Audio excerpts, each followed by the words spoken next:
Oh Lord, I'd you like to know where she's now. Oh Lord, Salve resenheiros, esse aqui é o Resenha Gospel, prazer, meu nome é Vinícius. E eu sou o Alisson. E hoje nós vamos contar um pouquinho da nossa história, como nós chegamos até aqui, a esse canal, e também de como nós nos convertemos. Bem, a nossa história é muito engraçada na realidade, né? Porque a gente se conhece desde os 2 anos de idade, mais ou menos. Nascemos no mesmo hospital até. A gente nasceu no mesmo hospital, a gente estudou nas mesmas escolas e a gente sempre foi amigo desde a infância.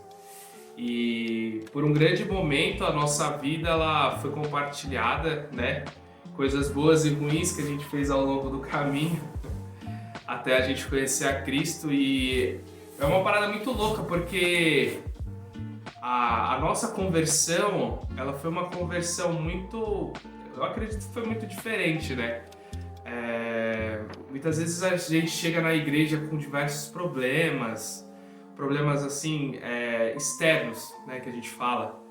E nosso não, a gente tinha muito problema interno na realidade, né? Problemas consigo mesmo. E basicamente a minha conversão foi assim, né? Ao longo do meu desenvolver, né?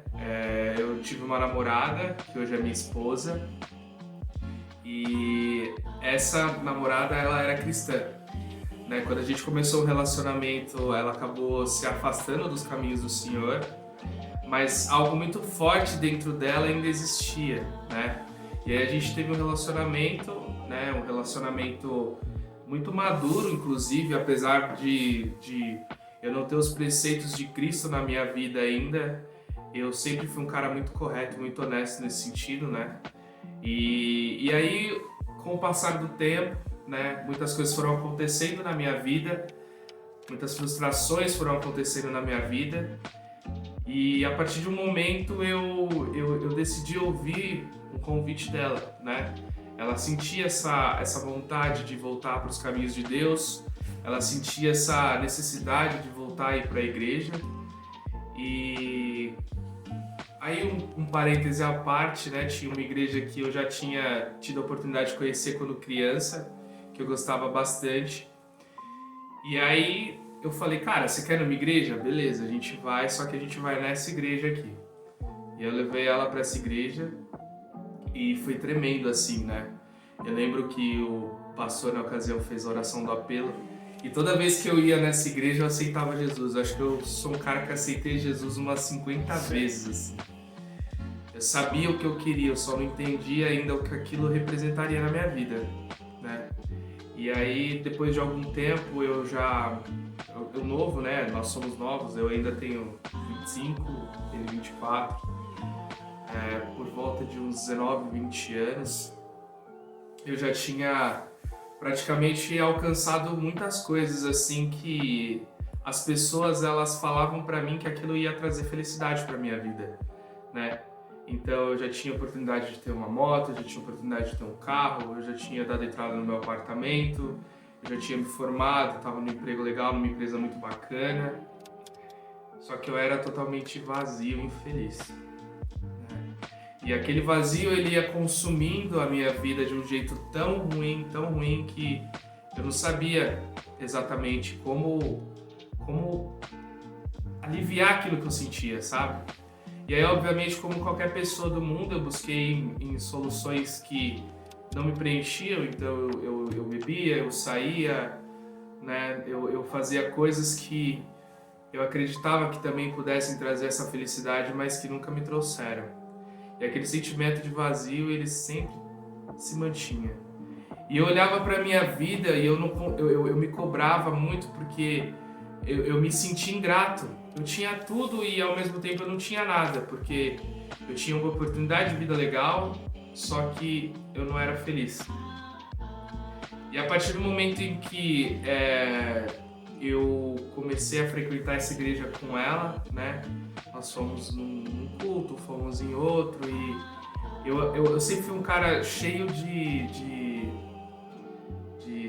conhecimento a respeito de algumas coisas que de verdade foi um empecilho muito grande para eu conseguir viver a verdade de Cristo no primeiro momento, né? Porque quebrar aquelas barreiras do natural, daquilo que eu conhecia, para poder conhecer e mergulhar no sobrenatural, era muito difícil. Então eu era muito cético em relação a algumas coisas, eu tinha dificuldade de entender outras, e isso, no início do meu processo de conversão, foi muito difícil.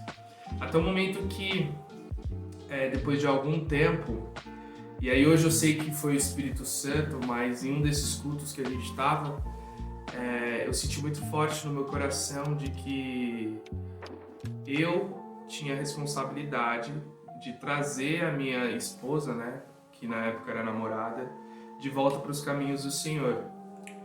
E eu senti essa parada e eu não entendia, eu falava, mas eu não tenho responsabilidade sobre ela, os atos delas são delas, enfim. Eu quis construir toda uma desculpa, né, para não assumir essa responsabilidade para mim. Foi aí que o tempo foi passando e aquilo foi crescendo no meu coração. E eu entendia que se eu não tivesse com ela nesse momento, como nós sempre fomos muito unidos em tudo que a gente fazia, ela não estaria ali, ela não faria aquilo, né? Ela não retornaria. E o coração dela, mesmo gritando, ela queria estar comigo. Então, se eu não estivesse lá, para ela não fazia sentido. E aí, em um dado momento, eu senti essa necessidade de cumprir aquilo que Deus estava tocando no meu coração. E aí também foi muito difícil, porque no primeiro momento que eu cheguei na igreja, foi para cumprir aquilo que Deus colocou no meu coração, mas não conhecendo o amor verdadeiro dele. Não conhecendo aquilo que ele realmente era. Não vivendo aquilo que ele realmente representava na minha vida. Então, foi um processo, porque eu cheguei, né, que nem o crente Raimundo, um pé na igreja, outro no mundo, né, aquele cara que cola de manhã para poder ficar de boa pecando à tarde. Enfim, aquele cara que de fato está passando por um processo. E para a honra e glória do Senhor Jesus, eu consegui passar por esse processo, né? Eu persisti, porque eu sentia que algo eu precisava viver ali. Até que um dia, né, eu já morando sozinho, eu acordei de manhã e eu estava totalmente dilacerado por dentro, né? E aquele dia foi muito intenso, porque foi um dia onde Deus ele me pegou de fato e falou: filho, eu tenho um propósito na sua vida, eu não quero mais que você viva assim, né? E aí a palavra procrastinação ela veio muito à minha mente. E aí eu comecei a pesquisar isso dentro da Bíblia, eu comecei a entender o que aquilo estava representando na minha vida, o quanto que eu estava tardando, né, o meu chamado, o me estabelecer em Cristo por coisas que me faziam mal, né? E aí aquele momento eu lembro como se fosse hoje, foi numa quarta-feira, que é dia de célula na minha igreja. E essa quarta-feira foi o dia em que eu mudei a minha vida. Eu falei, eu vou viver esse evangelho de verdade, porque eu cheguei num ponto que eu não tinha mais nada a perder, né? E se eu tivesse continuado naquela linha, eu acho que eu tinha perdido a minha vida, porque eu não conseguia enxergar valor nas coisas, não conseguia enxergar brilho nas coisas. Nada me preenchia, nada me fazia feliz, nada me fazia um ser humano que tinha orgulho daquilo que vivenciava. Então, a partir daquele momento, eu tomei uma decisão. E essa decisão, ela foi um reflexo positivo para a minha vida e tem sido até hoje. É por isso que eu costumo falar muito para algumas pessoas que tudo no final do dia é uma questão de escolha. Deus ele é tão maravilhoso que ele nos dá essa liberdade para a gente escolher aquilo que a gente quiser. Mas o fruto daquilo que a gente escolhe é responsabilidade nossa. Então, a partir do momento que eu entendi que a responsabilidade era minha ali e que eu precisava mudar de vida, foi quando eu escolhi seguir a Cristo. E aí foi um processo totalmente de desconstrução, né? Porque eu tinha muros, né, que me cercavam e que me pediam de chegar até a Deus. E eu fui desconstruindo de tijolinho por tijolinho e Deus ele foi quebrando cada pedacinho. A única coisa que eu precisei foi me entregar e me dispor, né? E ele fez a boa obra dele na minha vida e já faz acho que uns 5 anos mais ou menos que eu me converti, que eu me batizei e Deus tem sido maravilhoso comigo desde então. Essa é a minha história. Cara, é muito louco porque Deus ele pega a gente na onde realmente ele sabe que é o nosso ponto fraco, né? E atinge aquilo e vem preenchendo absolutamente tudo, né? A parte da minha história também é sempre assim, é sempre você querer se encher. Eu costumo falar do alimento cheio do alimento, o prato cheio ali do alimento vazio, né? Alimento, você, cara, não adianta, você só vai ter o alimento realmente cheio a partir do momento que você conhece a Cristo, né? Porque ele sim, ele enche e transborda, sempre por completo. Como ele falou, né? Eu tenho 24 anos. Eu lembro que no começo ali, né? Quando a gente foi criado praticamente junto ali desde criança, mesma escola e tudo mais. E eu era assim até um pouco mais focado ali na questão da religião. Eu lembro que você era tipo praticamente ateu assim, né, na parte ali da infância, uma certa parte da infância. Eu acreditava em algo, mas eu não era conectado com esse algo, né? Então era meio aquele, é que não acredito, né? Que eu acho que existe uma força maior, né? Era mais às vezes eu colava, né, ali numa igreja e tal, mas não era nada muito relacionamento, né, na realidade. Sim. Eu era, tipo, minha mãe, ela sempre acreditou, né? Desde sempre ali, tanto que ela me apresentou a Cristo, a Jesus, a tudo. E só que eu era mais ou menos assim, né? Pô, bem como você falou, deixa eu ir ali pra igreja, pegar a igreja ali de manhã, pegar a palavra ali e ficar livre o dia todo, né? Como se fosse, né? Não, deixa eu pegar ali, lá cumprir minha responsabilidade, bater o ponto ali na igreja e depois ficar livre de tudo. E, cara, isso foi um processo muito grande, né? Eu lembro que você contou ali das prisões, né? Que você caiu nessa mentira de que pra você ali ser uma pessoa boa, né? Ter ali uma vida maravilhosa, você precisa estudar, precisa arrumar um bom emprego, se aposentar e a vida é isso, né? Isso é sucesso, isso é a melhor vida que você pode ter. E, cara, na verdade, Cristo, isso aqui é passageiro, né? A vida que a gente tem aqui, por mais que tem que ser próspero, tem que correr atrás de tudo, isso é muito bom. Não tô falando que isso é ruim, eu sou hipócrita, mas tem muito mais que isso, né? Isso aqui é tudo temporário, a gente tá focado na vida eterna, né? Não é isso que vai te fazer 100% feliz. Não vai, né? Tem até passagens ali na própria Bíblia que mostram pessoas que, não, Senhor, eu expulsei demônios, eu evangelizei, eu falei do teu nome, e quando chegar lá no céu, Deus vai olhar e vai falar, eu não te conheço não, né? Porque tudo está ali realmente em como está o teu coração. E parte do meu processo também foi cheio de prisões também. O meu sonho de criança, assim como acho que muito mais da metade das crianças, dos meninos principalmente, era ser jogador de futebol. E pra mim isso, né, teve até um caso curioso, se quiser contar ali, que você sempre fala disso. Que na real teve um dia que a gente fez uma festa surpresa pra ele, fizemos um bolo e tal, e ele largou a gente pra jogar bola. Ele e a esposa dele, que também sempre foi minha amiga ali, né, prepararam uma festa de aniversário. E era num domingo, né, aí domingo e tal, quem joga bola sabe. Né? Cortou o bolo, fui embora jogar futebol. Então você vê o nível que era, mas era só uma festa de aniversário, você era adolescente, mas não era isso, né? Na verdade, a minha prisão, eu não era o meu sonho de verdade ali. Eu acredito que muitas pessoas estão presas nisso. O meu sonho não era treinar, o meu sonho não era se dedicar, não era nada disso. O meu sonho era ter o resultado da vida que você vê de um jogador na televisão. Né? Muitas pessoas ali elas sonham em jogar futebol porque vê que jogador recebe não sei quantos mil, vê que jogador tem ali uma esposa bonita, talvez, vê ali viagens, luxo, e na verdade o que eu queria era isso, né? E eu tava muito preso nisso. E aí, com várias frustrações, enfim, acabei só conseguindo categoria de base, e depois desisti disso, e aí fui para a área de educação física, e aí chegou o momento onde eu conheci vendas, e aí beleza, aí saiu ali, né, do mundinho do futebol, de luxo pro futebol, e entrei em luxo pra minha vida. Não, porque eu tenho que ser milionário, eu tenho que ser rico. Então isso provou mais uma vez que a minha visão era aquilo que passava na televisão, né? Eu queria ter a vida de luxo que as celebridades tinham. O sonho americano. O sonho americano. Na verdade, eu não queria uma vida ali onde eu realmente estivesse feliz. Eu queria parecer feliz para a maioria das pessoas. E isso, como você falou também, traz um vazio enorme. Exato, eu acho que isso até falta para um outro vídeo, mas Isso. o preço que a gente paga, né, por ter essa necessidade que as pessoas vendem de ter uma vida que muitas vezes não é aquilo que representa de fato a nossa vida, né? E aí você se torna escravo daquilo, né?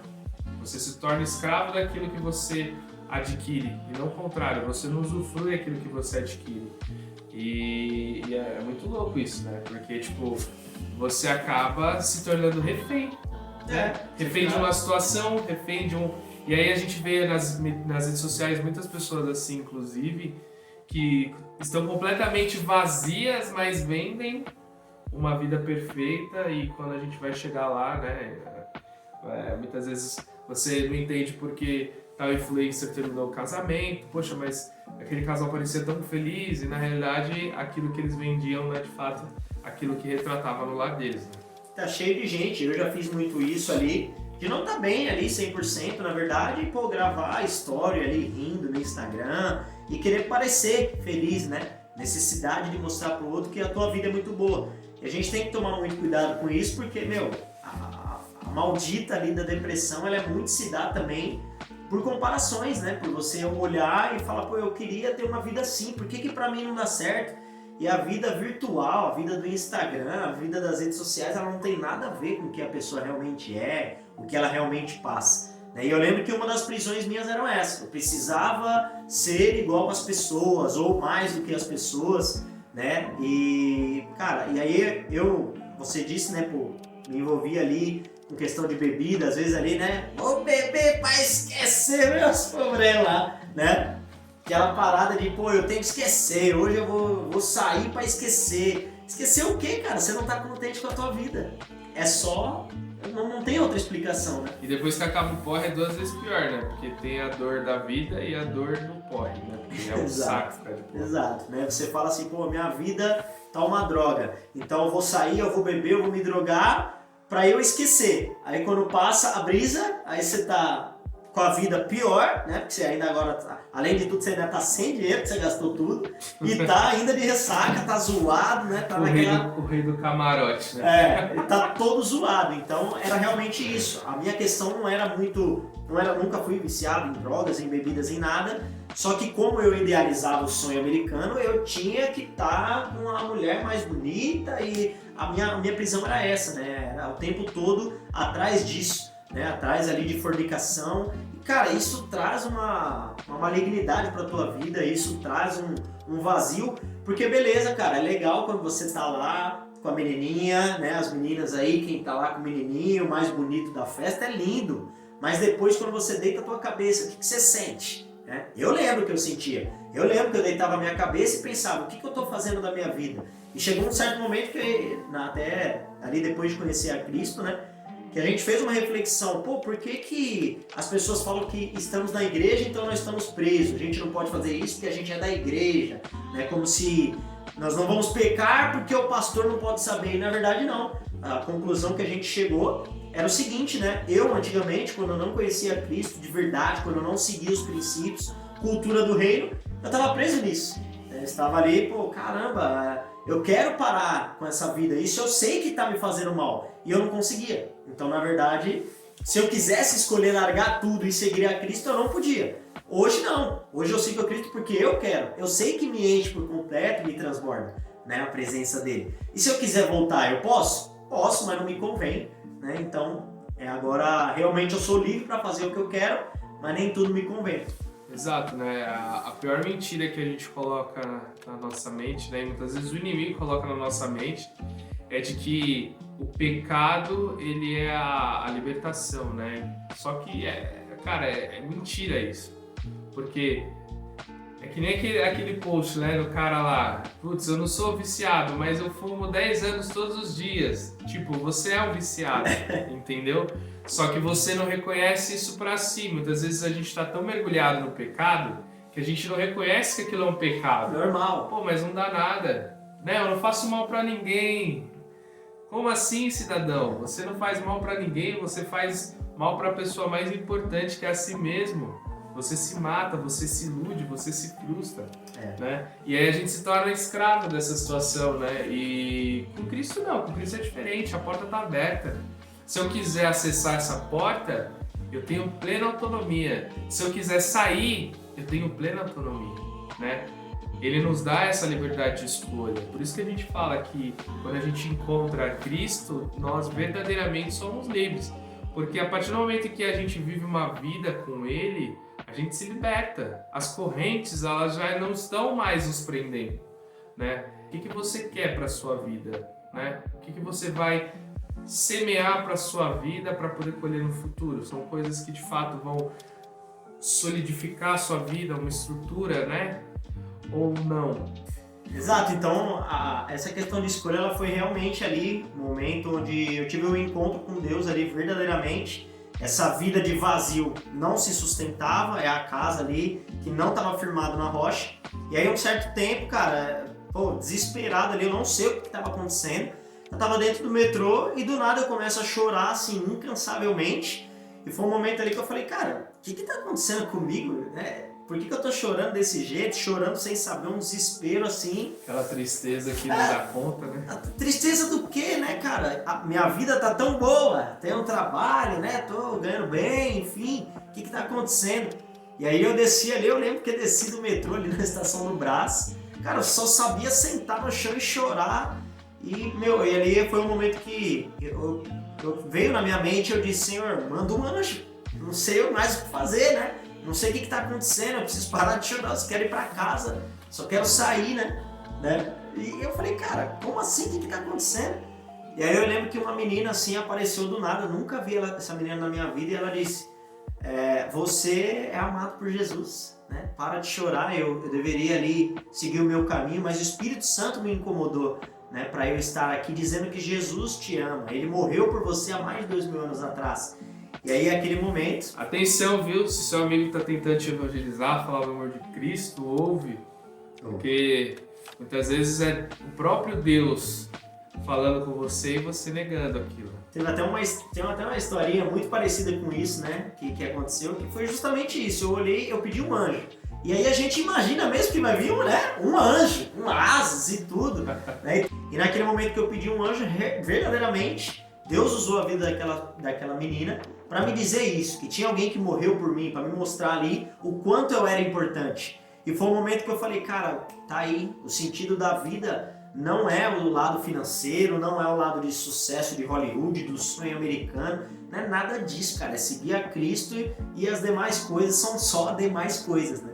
E aí eu lembro que eu tinha uma coisa pra mim que eu achava que eu precisava estar puro, porque eu tava voltando, né? Eu tinha largado tudo que eu aprendi ali com a minha mãe, tudo que eu tinha aprendido ali com a religião, eu tinha largado absolutamente tudo e, cara, eu ficava nessa, eu não posso voltar, porque o que vão dizer de mim, né, e tal.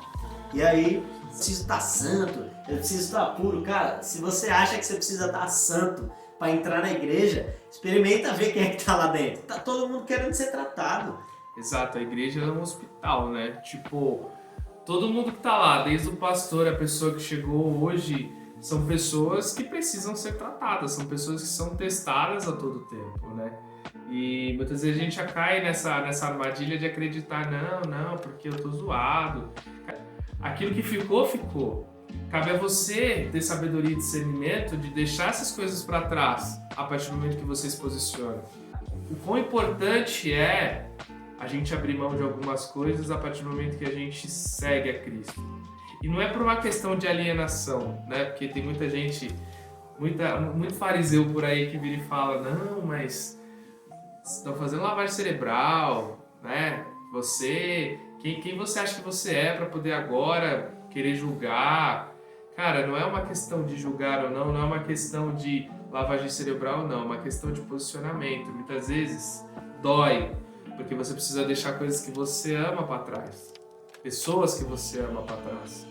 E aí dói, porque é um processo. Só que você entende que aquilo para você, naquele momento que você está vivendo, que é essa fase da conversão do primeiro amor, aquilo é importante para você construir uma base sólida em Cristo, né? Tem coisas que vão te remeter ao pecado, tem coisas que vão fazer você cair, tem coisas que vão mexer com a tua mente. E você precisa estar preparado, você precisa estar ligeiro para renunciar a essas coisas, porque senão a gente entra no ciclo vicioso do pecado. Por exemplo, eu queria de alguma forma preencher, né, aquele vazio que tinha. E eu não conseguia preencher tentando ser jogador, eu não conseguia preencher com dinheiro, eu não conseguia preencher saindo, com mulher, com absolutamente nada. Era toda vez deitar a cabeça ali, sozinho, né, no seu secreto, onde só você e Deus sabe o que você passa, como é que você deita a tua cabeça no travesseiro. Era só deitar que eu lembrava, cara, o que eu tô fazendo na minha vida? Não tô cheio. Mas para finalizar o processo de conversão ali meu, de verdadeiramente aceitar a Cristo, foi exatamente uma conversa ali no final de tudo, como estamos hoje, né? O Alisson foi lá na minha casa e aí ele falou, pô, o que falta? Você já teve experiência, você já vivenciou, você já conhecia, você só precisa voltar. E na verdade a acusação de Satanás, se você aí acha, né, que você precisa estar santo para voltar para a igreja, isso não tem nada a ver mesmo, né? Porque o que me prendia era isso, cara, eu vou voltar, mas o que vão falar de mim? Não interessa o que vão falar de você. Exato. Só volta, né? Então era exatamente isso. Ele falou, eu falei, cara, se não falta nada, então vamos do jeito que eu tô. Tem uma passagem que diz, né, vinde a mim aqueles que estáis cansados e oprimidos, em outras traduções, sobrecarregados, e eu vos aliviarei, eu vos darei descanso. Então é disso que você precisa. Você precisa ir para estar limpo, puro e livre, né? Exato, né? Muitas vezes o que falta para você é justamente se perguntar, mas e aí, o que falta, né? Eu vejo tanta gente bacana chegando na igreja, sabe? Conhecendo a Deus e se batizando, se convertendo. E aí do nada essa pessoa ela sai dos caminhos do Senhor por motivos, enfim, individuais, pessoais, mas, cara, eu me pergunto assim, sabe? Tipo, poxa, eu sei que ela não vai estar bem, né? Porque o saldo do pecado é a morte. E muitas vezes a gente está querendo voltar, e a única coisa que a gente precisa ter claro na nossa mente é o que falta. Não falta nada, falta da sua parte um posicionamento, né? Eu vou, eu quero, só vai. Abre os braços que Deus ele faz o resto, né? Ele só precisa de um coração disposto. Foi que nem eu falei no meu caso, assim, cara, é só ir, né? Não permita que a acusação do inimigo caia sobre a sua vida e defina o teu futuro, né? Porque Deus ele escreveu uma história para você, mas você precisa se apropriar dessa história, você precisa se apropriar daquilo que ele tem para você. E aí você vai deixar uma acusação, muitas vezes na tua mente, não permitir que você avance, que você tome posse daquilo que Deus preparou para você, sabe? Esse é o problema do pecado, o rabo preso, porque a gente peca, aí a gente, né, é acusado porque o inimigo ele faz você cair, ele induz você a cair, a escolha é sua. Mas ele induz, ele auxilia no processo, você cai e ele é o primeiro a apontar o dedo na sua cara e falar, tá vendo? Você é indigno, você é fraco, você é impuro. E aí muitas vezes você cai nessa linha da acusação e rompe o teu relacionamento com Deus, rompe aquilo que Deus tem pra você. É isso aí, pessoal. Então a gente vai pedir pra vocês, por gentileza, seguirem o Ritual aqui do YouTube. Então se inscrevam no canal, ativem o sininho, acompanhem a gente nas redes sociais, @resenhagospelrg, tanto no Instagram quanto no Facebook, né? E a gente está postando algumas coisas bem legais lá, acompanhem, comentem, entrem em contato com a gente, que vai ser um prazer aí a gente poder trocar uma ideia com vocês. E no próximo vídeo vocês vão saber o porquê o nome Resenha Gospel, né? Lá no Instagram, no Facebook, a gente sempre posta uma hashtag que é Desconstruindo. Tem muito a ver com isso, então se você quer saber ali o porquê desse nome, o porquê, qual que é o objetivo do canal, assista aí o nosso próximo vídeo também, beleza? É isso aí, galera. Valeu, viu? Tchau, tchau.